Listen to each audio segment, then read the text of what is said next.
The NFL draft did a number to the running back class this year.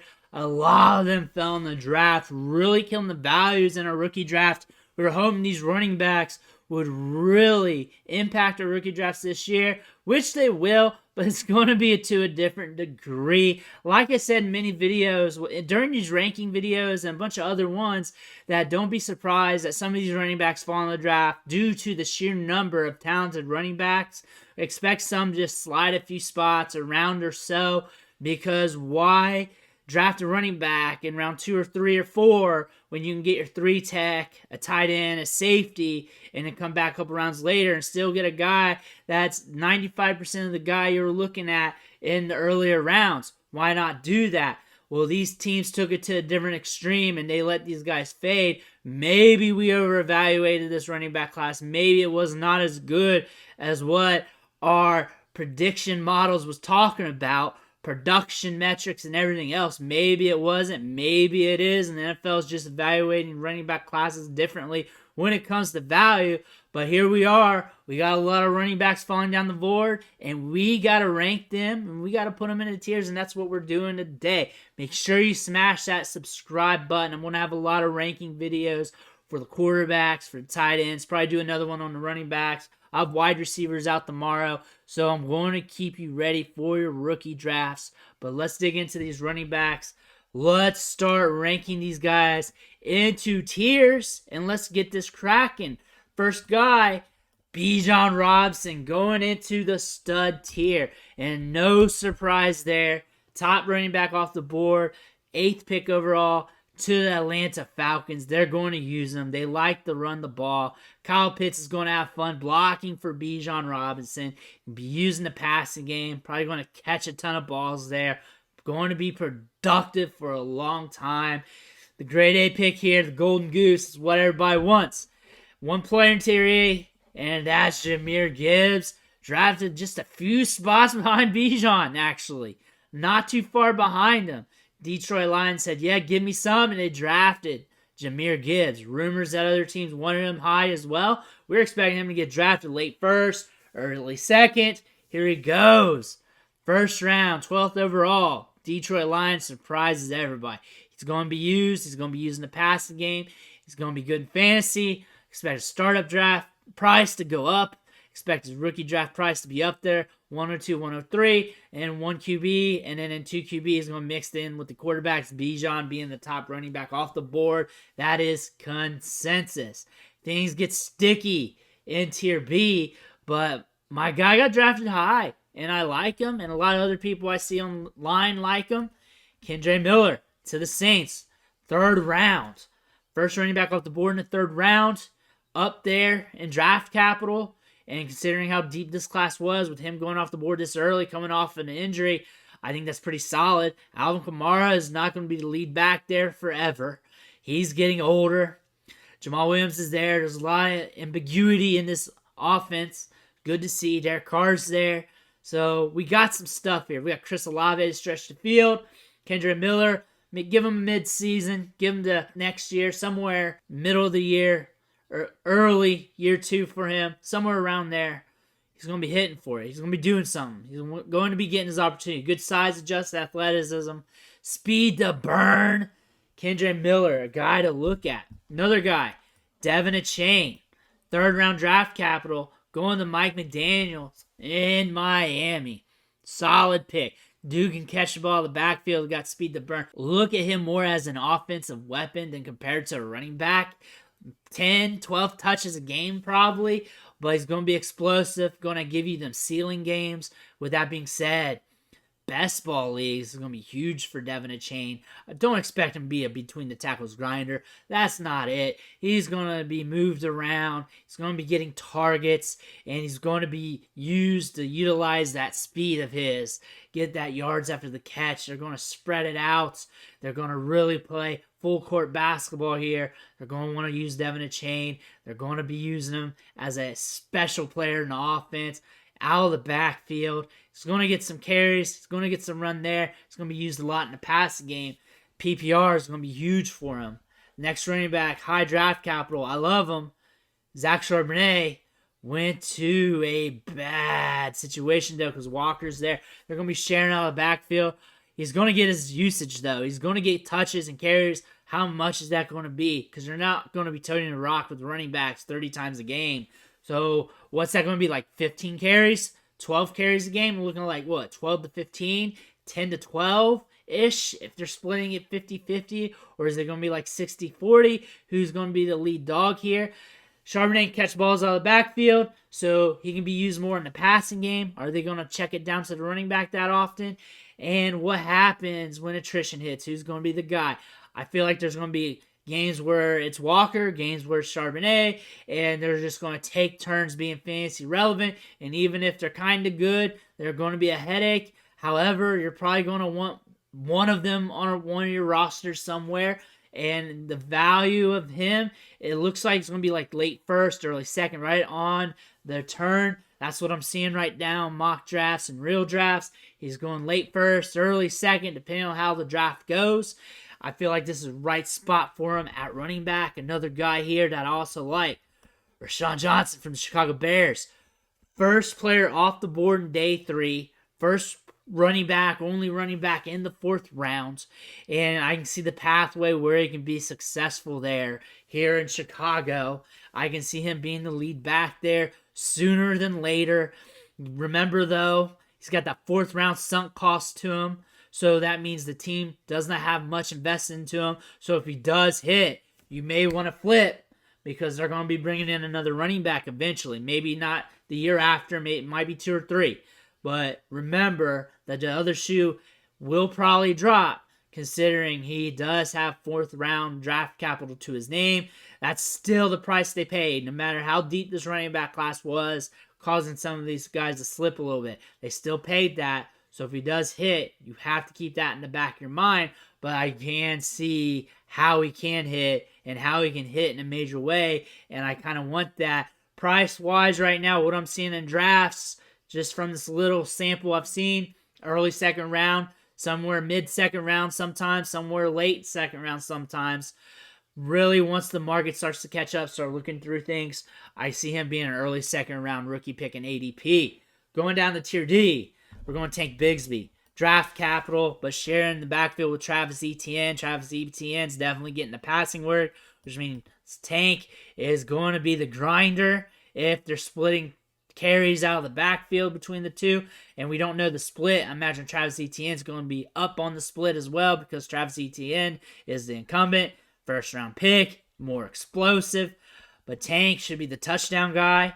He should be getting the goal line touches, short yardage touches. Really should be the pounder. Should hold some kind of value. We just have to see. And then attrition too. Teams are going to have 2 or 3 running backs. It's just something that's going to be. Teams are going to have 2 or 3 running backs. And it's good to have good running backs on your roster. And attrition is going to hit some of these teams. And you want the good running backs in these muddy backfields because their time's going to come eventually. Tank's time will come. And you're going to want him. His time will come.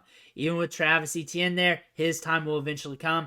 That is the cycle of running backs, and that's just how the games play. Tajay Spears. Great tape, great production profile, smaller back. Derrick Henry's going to be there for at least 1 more year.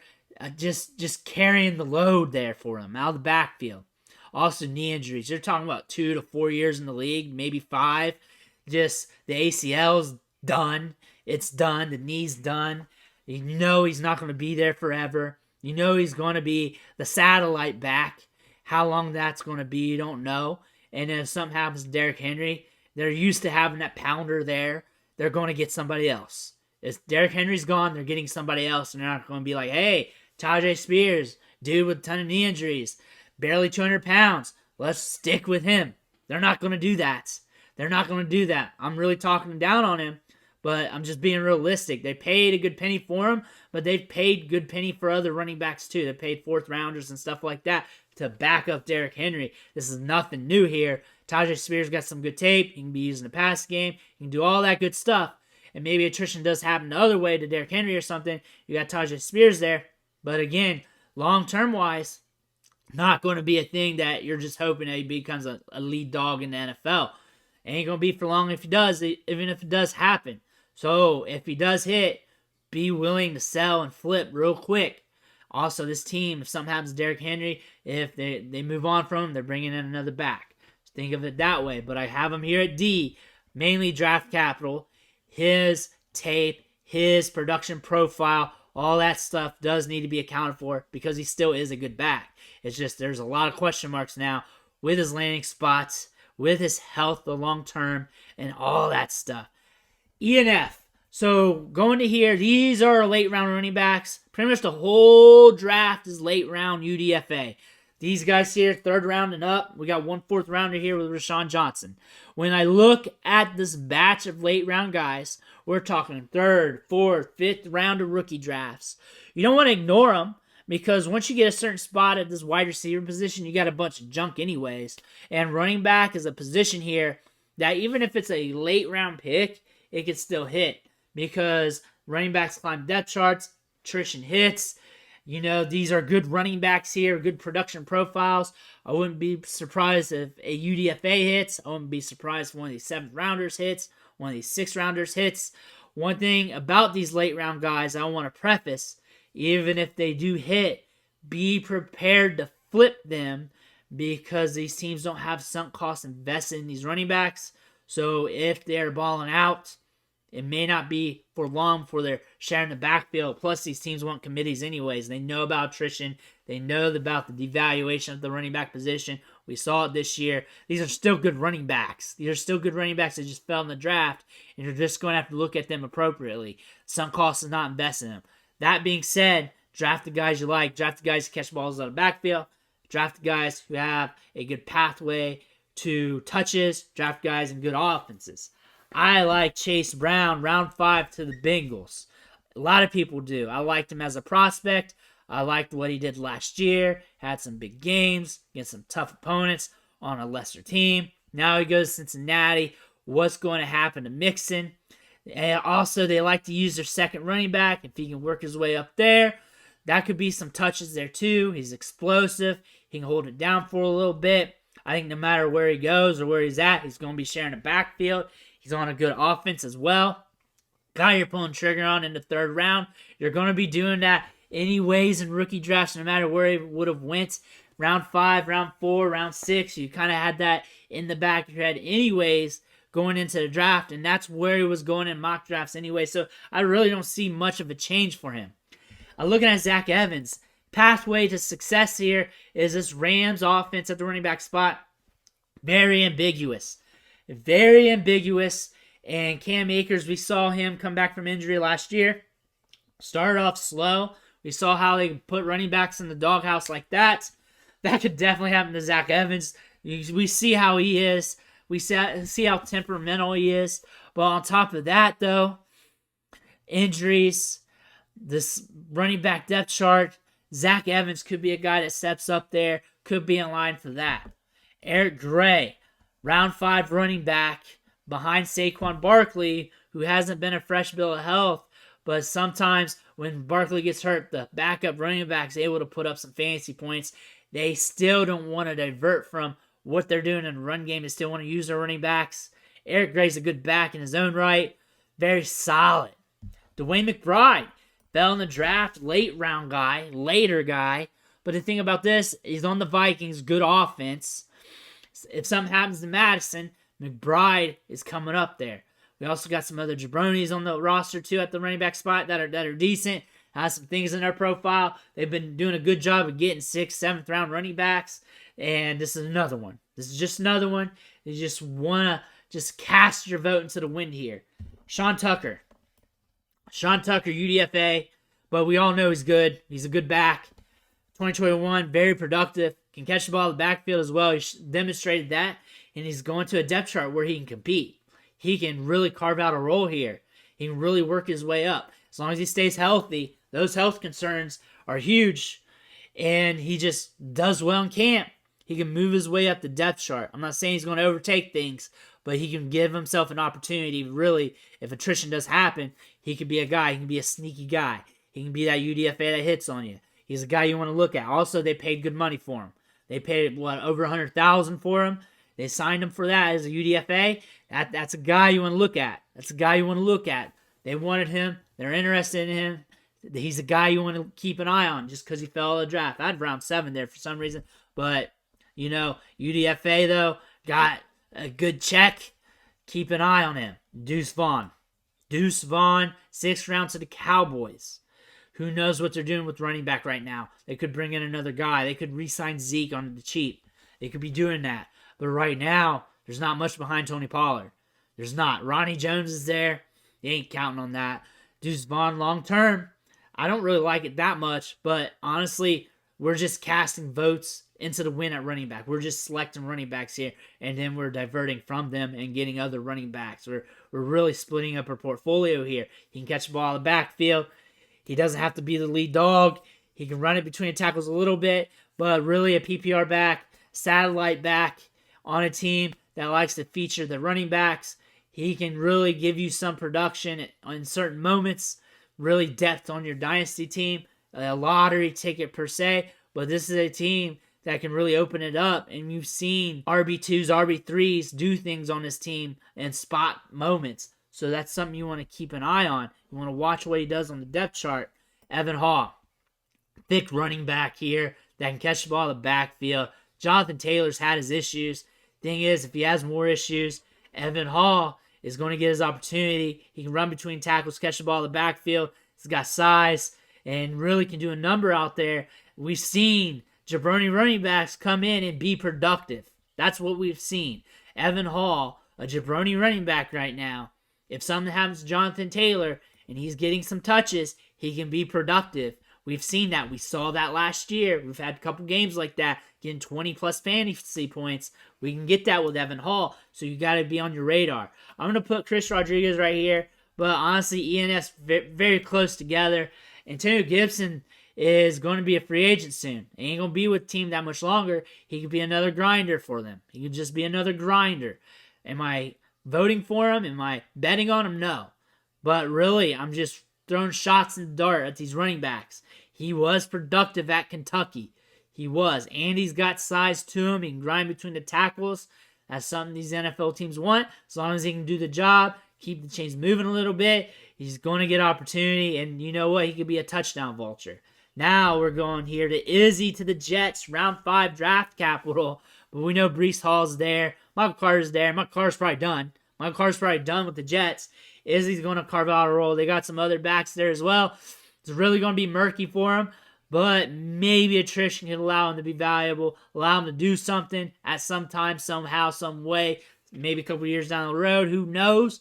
But he can be explosive out of the backfield, can be a good backup. Won't count on him for fantasy, but if you may want him on the back end of your roster just in case, maybe if you have Breece Hall, maybe you want to have him on your taxi squad this year and see what happens just in case, see how that knee goes, even though the reports are good. Who knows? But Izzy's stock was a lot higher going into the draft, but falling to round 5 and then going to the Jets really nuked them. And then Kenny McIntosh, the MacBook, it went round 7 to Seattle. Seattle drafts 2 backs after getting Kenny Walker last year. Both of them catch the ball in the backfield. They're going to run the ball. This guy can catch the ball out of the backfield, which means he can be using PPR. If you need a cheap running back, if you're in the round 5 of your rookie draft and he's there, you may want to cast a vote. You may want to draft him because what if something happens to Charbonnet? What if something happens to Walker? He's next in line on the depth chart. You know he's catching some passes out of the backfield. That could be some value for you in fantasy, and you did not pay anything for him. Next is Lou Nichols going to Green Bay. The Green Bay offense, man. Who knows what that's going to be like? We don't have a huge speedster here. This guy's not a PPR machine, but he is a grinder. He was very productive in 2021, one of the most productive running backs in college football. Can really lay it down between the tackles. We got some running backs in front of him, but attrition could amount to something for him, and this is another late round dart throw. And when we get to the 3rd, 4th, 5th rounds of our rookie drafts, we just want to be throwing darts at these running backs. And then when we get to our next draft, and we're in the 3rd, 4th, 5th round, throw darts at other running backs. And that's all we're doing. We want them to catch the ball in the backfield. And we want them to be athletic. We want them to have a pathway to success that we can imagine happening. And then we also want them on a good offense. We want all that stuff. We at least want one of those factors in with that running back. I can sell you on almost all these guys in ENF. I can sell you on almost all these guys except for maybe Nichols. Izzy's kind of hard, but I can make that sell. I can make you sell on Chris Rodriguez due to Antonio Gibson's contract. I can sell you on Evan Hall a bit, Deuce Vaughn. If you can make a case to sell them, then you can make the dart throw. Pretty much is what you need to do. And with these late round guys, they are dart throws. But the upside's grand because they're good running backs. These are good guys to have on your depth chart. These guys made smart moves. When I say guys, these teams, because they got some good talent for cheap here. And they held their horses getting other positions established in the draft. And then they were able to get their running back. Let me know in the comments below what running backs you're trying to get in this draft. Who are you spraying and praying on? What batch of backs you're getting? Who are you looking to get in the later rounds of your rookie draft? Make sure you smash that subscribe button on the way out. I'm going to have wide receivers up next here in a bit. I'm going to have quarterbacks, tight ends, rankings of everybody, and I'll probably do the running backs again once things get more clear in my head. So I'm going to have a lot more coming at you. I'm going to have more vids on the players and everything else, getting you ready for your rookie drafts or helping you feel more comfortable about your rookie drafts. I'm here for you. I want to thank you for watching. I'll catch you on the next video.